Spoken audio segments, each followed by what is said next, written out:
কেমন? স্বাদ মশলা নিজে কিনছি তো স্বাদ মশলাই করতে সবগুলো আমার আর ভালো না খারাপ এটা বলো, মানুষ কিনতে পারবো নাকি? হ্যাঁ মশলা ভালো। আচ্ছা, তারপরে এটা খেয়ে টেস্ট করো, দুইটার মধ্যে ডিফারেন্স কি খাইয়া দেবো। অনলাইন দেখি বউ কিনে ঠকবি সব কিনেই ঠকবি। মুড করে দেবো, তোর কথা রাখবো না তো, এই বলছো যে লিগে সব মুড করে দেবো। সব না একটু কেটে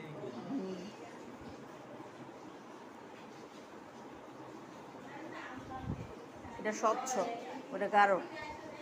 সুশি